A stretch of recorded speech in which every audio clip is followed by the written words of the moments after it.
Welcome to another episode of Mastermind Bites. Hi, my name is Fong. I'm an entrepreneur, business strategist, real estate investor, speaker, and also a best-selling author. And every single day, I help others unlock the potentials and guide them to succeed.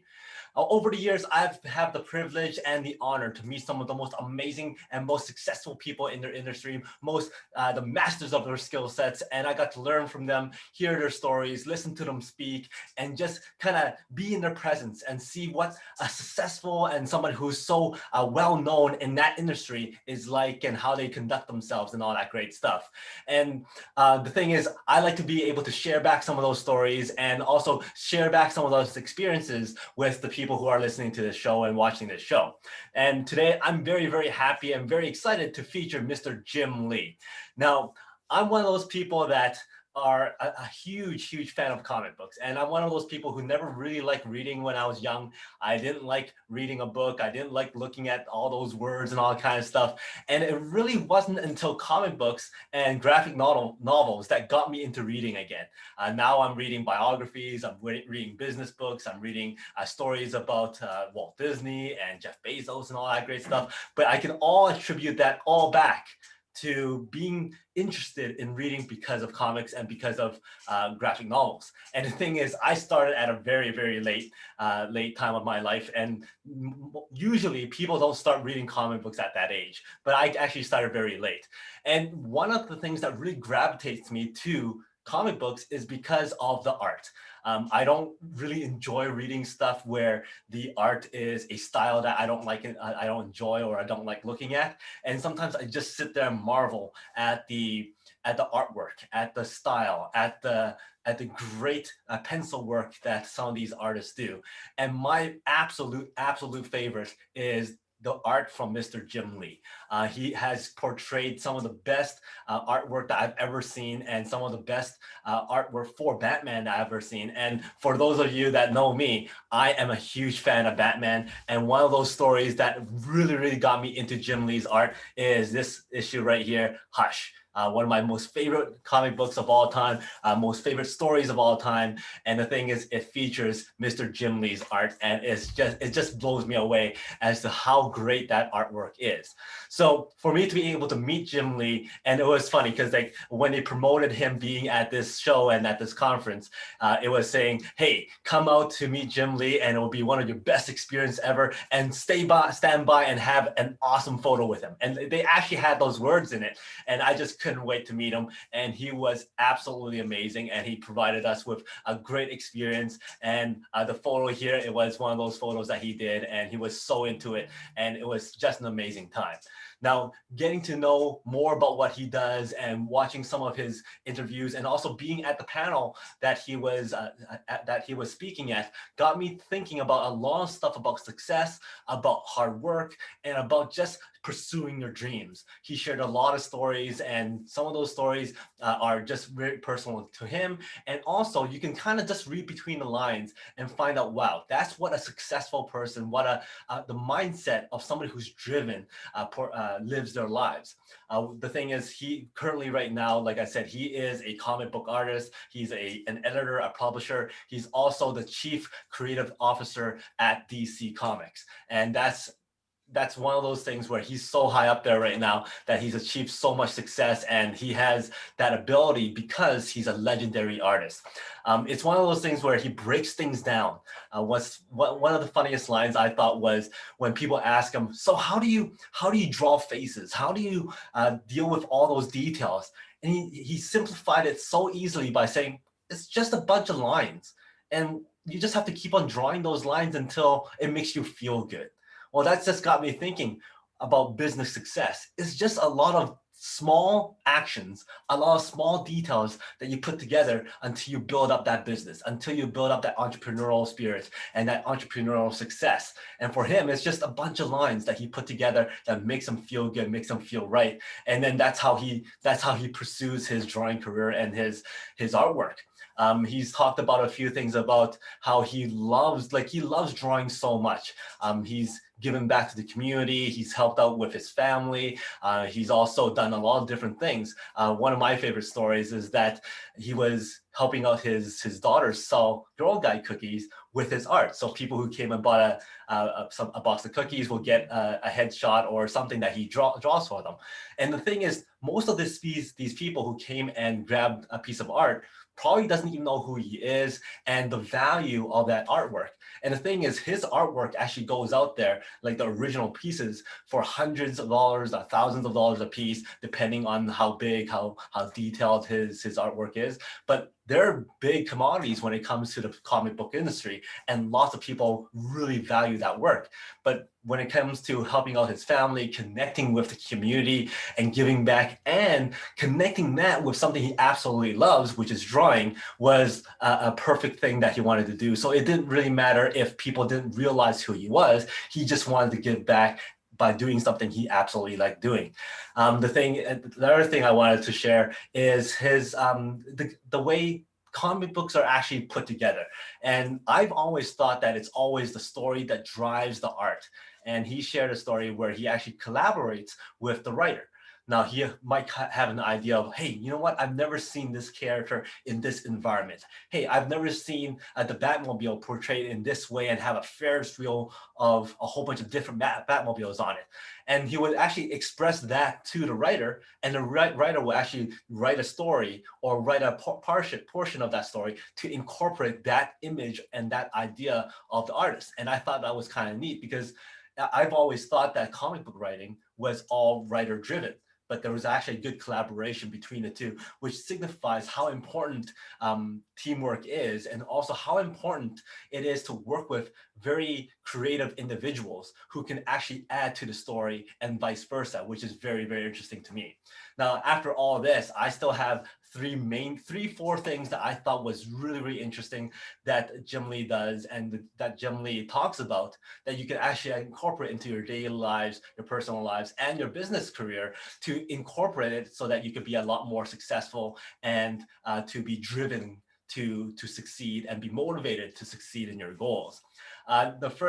What he does right now is he actually has this really interesting YouTube channel and show where he actually sits there and draws. And as he's drawing, he's talking about his style. He's actually teaching people how he draws, teaching people about perspectives, how to do shade work, how to do fingers and feet and all that kind of stuff. So he's teaching people how to draw, but at the same time, he's opened up a chat line so that people could ask him questions at the same time. And sometimes questions come in that are questions like, so how do I become a better artist? And how should I pursue this artwork career? Or how do I know if drawing and pursuing a career in comic books is the right career for me? So there's a lot of advice and a lot of motivation talk in it too. He's also coaching along some young artists and whatnot. So I thought that premise of those videos is very, very interesting, because not only are you entertained by watching a legend draw, but you're also getting great feedback from him as to how to draw, and also how to pursue the art career, and how you should pursue certain things in your life as well. Now, one of those things he really talked about is your dreams. You have to go and pursue and tackle your dreams, and never let go of your dreams if that's truly what you want to do. And this was sparked by one individual who wrote into his chat box and goes, you know what, I would love to work in comic books. I want to draw for comic books, but I have no money and I can't get into art college. Should I just give up? And what really shocked me was his initial feedback to that was, sure, why not? Give up. And that was kind of meant to be very blunt. But the thing is, he paused after a while and he kind of elaborated some more. And he says, the thing is, no. The thing is, if you truly, truly want to draw, and you truly, truly want to pursue that career, then never let that go if that is your dream. And if you're not drawing until your hands bleed, until your fingers bleed, then maybe this isn't really what you want to do. But if you really wanted to do it, you would draw again and again and again, and keep on doing it until your hands actually bleed. And the fact that the person couldn't afford art college, he also said that he didn't go to art college. So don't let those things stop you from pursuing your dreams if you truly wanted to do it. And he also added to the point that the fact that you have no money and the fact that you don't have an art degree or art lessons and all kinds of stuff, those are all reasons for you that you came up with as an excuse to not pursue it. So the thing is, you have to keep on pushing and keep on working and keep on working hard in order for you to achieve the dreams that you really wanted to achieve, as long as that is truly what you wanted to do. Because in reality, nobody's just going to give it to you. Nobody's always going to suddenly just call you up and, hey, you want to work for this comic book? You want to draw for us? That's never going to happen because nobody knows who you are. So you have to keep on working at it, keep on showing off your work, and keep on pushing forward, and not take the fact that you don't have the art college and the money and all that kind of stuff being an excuse for you to not work on certain things that you want to achieve. The second thing that really stuck out to me is that criticism has its place. And when people don't ask for criticism, ask for your advice, or if they don't give you permission to give your feedback, then it's actually a little bit rude to give your feedback or give your criticism, especially when it's in art and when you're creating something. And this got sparked because he was witnessing a young artist drawing something, and somebody just went by and go, oh, that doesn't look right. That looks kind of off. Well, the thing is, it's a work in motion. It's something that's not completed yet. It's art. It's all perspectives. It's all individualities, and it's something that's still being tweaked and still being worked on. And he says that as he draws, he's always correcting. He's always changing stuff. He's always erasing things. Now, in reality, in our lives, in business, we're always tweaking stuff as well. There's never, ever a perfect solution. There's never always a done the first time and it's perfect. We're always adjusting, especially when the economy is always different. The market's always different. You can't just rely on one way of doing things. So in this scenario, the thing is, when it comes to art and what he was talking about, unless that person's asking for your feedback, unless they give you permission to critique their work, then it's kind of a little bit rude for you to actually give that judgment or give that critique when it's still a work in motion. So the thing is, for people who actually wants to pursue this career, you have to keep on adjusting. You have to keep on modifying until you are happy with your work. And then unless you ask for it, then maybe you could get some feedback from other people. The third thing I thought was pretty interesting that he does is he's always connected with the community. He always leverages his skill sets, his talents to give back to the community. During the COVID era where everything shut down, one of the industries that really got hit hard is the comic book industry. Lots of comic book stores got closed down. People didn't want to go and look at comic books anymore. And the thing is, comic books was already kind of suffering as it is. So once things were shut down, it did not help whatsoever. So Jim Lee decided to do something bold. And he goes, you know what? I'm going to do a 60 and 60. In the next 60 days, I'm going to draw one sketch each day. So 60 sketches in 60 days. And each one is going to go and be auctioned off. And whoever wins that auction will challenge him and give him the next character for him to draw. And what started off as an idea where he goes, you know what, it's going to be something like, I'll draw a headshot of a character of their choice. It's going to take 15 minutes, maybe an hour, and then we'll auction that off, collect some money and some donations for comic book stores and all that kind of stuff. It's going to be fun. But because of his competitive nature, and because it's opened up to the forum and people are watching him draw and all kind of stuff, people are all, wow, this one's great. Wow, this one's better than the last one. He has that competitive edge and he wants to keep on giving. He wants to make sure that the next one looks better and the next one looks better and the next one looks better. And he always wants to give more as well. And these sketches, which originally was supposed to be 15 minutes to an hour, ended up being 7, 8 hours long that he spends his time on. He's working till 3, 4 o'clock in the morning to get these drawings out there. And as you can see, some of these artwork, that's a lot of detail for something he's going to be doing in one day, and he's going to be doing 60 of these each day. And this is the level of detail that he actually creates, and it's absolutely incredible. But each one of these artworks, each piece actually goes out in auctions for hundreds and hundreds of dollars, if not thousands. So he's been able to raise a lot of money for local and also countrywide comic book stores and people who needed that money to keep their stores up. So he's done something absolutely incredible by leveraging his skill set. Now, he was one of the first ones he was actually the first one to come up with this idea. But as he was doing this, more and more artists started to go, hey, I want to join in this. And they started doing one a day. But I don't think they actually did 60 and 60 like Jim Lee did. But regardless, he started a thing where artists came out, started drawing different characters and different things for charity, and people came out and started donating special items, sci-fi items for auction and all kinds of stuff just for that charity, which he started this whole thing on. And it was absolutely incredible to see that progress and how that actually got put together. The other thing is it also showed that he loves a challenge. And because each time somebody wins an auction and wins that artwork, they give him the next character. And it might be a character he's never drawn before, or it might be a character he's haven't drawn for a long, long time, but he feels that challenge, he feels that rush, and he absolutely enjoys it.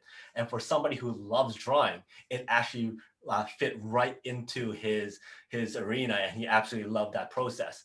Now, kind of going back a little bit, the reason also because why he spent so much time on this, he also found it very therapeutic.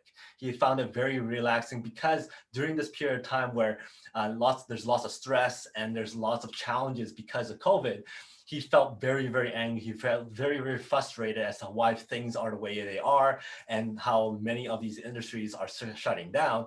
So as he was drawing, he found himself spending more and more time on it, and it gave him that more relaxed feel. So for a business person, for an entrepreneur or somebody in their personal lives, find that thing that de-stresses you. What is that gives you that relaxation? What is it that gives you that calm so that you can actually focus on something else and take yourself away from the stress sometimes? Also, what I've learned from this was also to take your talents, your skills, and leverage it to add value to other people, or leverage it to give back to the community and help others be able to achieve their goals. So what is it that you can do for other people, whether it's your time, your skill set, your talents, whatever it is, just like Jim Lee did with his artwork to auction off to help local comic book stores and local artists as well.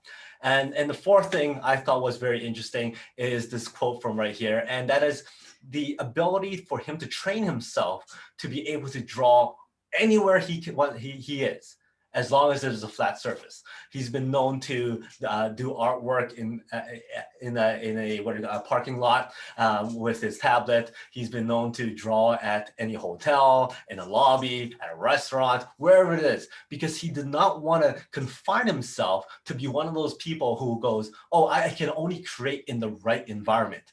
And the truth is, when the right environment is there, your inspiration might be gone. So therefore, he's trained himself so that he's able to put that inspiration on his tablet, on paper, wherever he is, as long as there's a flat surface. And he always carries around something flat so that he can do that, which is one of those things he's trained himself to do. So what is it that you can do to train yourself so that you are not constrained to certain norms, not constrained to having those ideas flourish if you're not in the right situation? Whether it's writing it down or putting it into your phone or recording it or something when you have a great idea so that you can implement it later. So those were the 4 things I thought that was very, very important in entrepreneurship, in personal growth that I've learned and that I've experienced from listening to Jim Lee's stories and his panels and his interviews, and that I thought was very, very appropriate to share. And I thought it was very important because in order for us to succeed, we should be able to add some of these elements in our personal lives so that we could better grow ourselves. So those 4 things, again, number 1 is your dreams. You can't let those go, because if you're not passionate enough, if you are not willing to sacrifice, if you're not willing to bleed for something that you truly wanted to do, then maybe that is not something for you. Maybe that isn't the dream that you've always thought you wanted to have. But if it is, never ever let go of that dream. Number 2 is never criticize, never give your feedback, never condemn or give judgment until you have permission, until that person asks you for your feedback or asks you for your criticism. Because the thing is, things are always in motion. Things are always being changed. Things are always being modified. Until that person's ready for some kind of feedback, it is not your place to start giving your thoughts and your criticism. The third thing is take your talents, take your skill sets, and leverage it so that you can add value to others, just like how he created his art to be able to auction off for donations. And number 4, be versatile, be flexible, be able to expand your ability to capture your ideas and implement your skills and all that kind of stuff without being constrained in a very specific environment. And I thought all 4 of those are very, very important. So I hope you like this episode on Jim Lee, one of my very, very all-time favorite artists. And it was a joy meeting him and learning from him and knowing more about what he does and how he adds value to people and also how he achieved his success. Now, if you like this episode, please go back to the other episodes. We have some very great features previously. And also, if you like this Mastermind Bites, we have some other great shows like the Peak Potential Success Show and also the Unlocking the Mind and also Make More Work Less, Make More Mind Bites. So please like, subscribe, share, and comment. I always like watching the comments and seeing the comments and seeing your feedback. And I always like connecting with you. So please share, like, and also subscribe. So until next time, today is the day to unlock your peak potential. We'll see you later.